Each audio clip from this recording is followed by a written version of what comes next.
In Argentina, during the late 1970s and early 1980s, thousands of people vanished without a trace.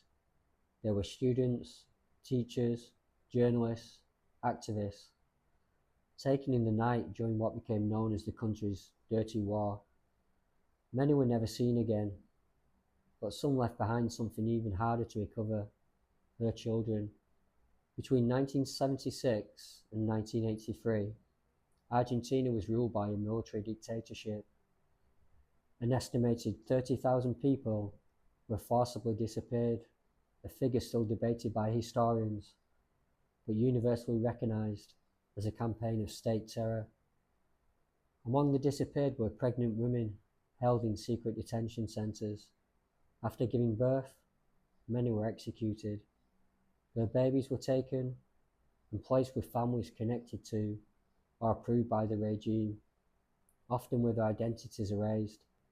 In 1977, a small group of women began gathering in Plaza de Mayo, the public square in front of Argentina's presidential palace.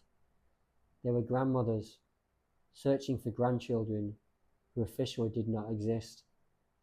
They became known as the grandmothers of Plaza de Mayo.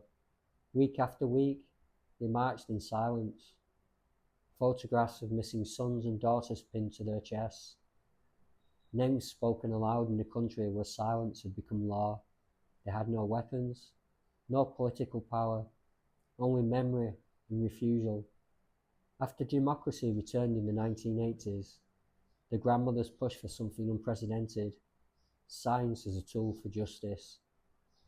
Working with geneticists, they helped establish Argentina's National Genetic Data Bank, using DNA to identify children taken decades earlier.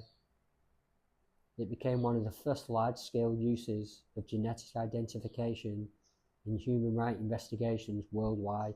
To date, more than 130 individuals have been identified and reunited with their biological families. Each case is different, each is painful.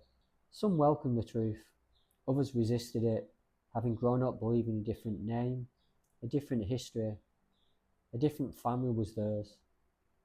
And here is where the story becomes complex and deeply human. Not every case is fully documented. Many records were destroyed. Some adoptions involved civilians rather than military officials. In certain cases, legal responsibility remains disputed.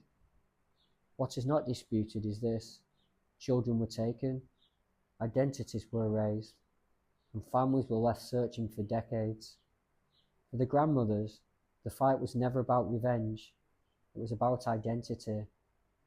As one of them said, "Without identity, there is no future."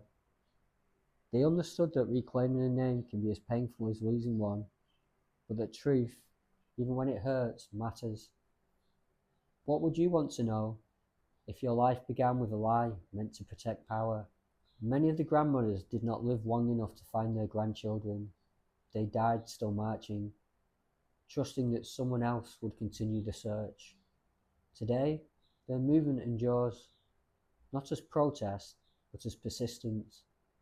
A reminder that time does not erase injustice, and that memory, when protected, can outlast fear. The grandmothers of Plaza de Mayo could not bring back the disappeared, but they restored something almost as fragile: truth, identity, and the right to know who you are. And in a country once built on silence, they prove that quiet, relentless love can still speak louder than terror.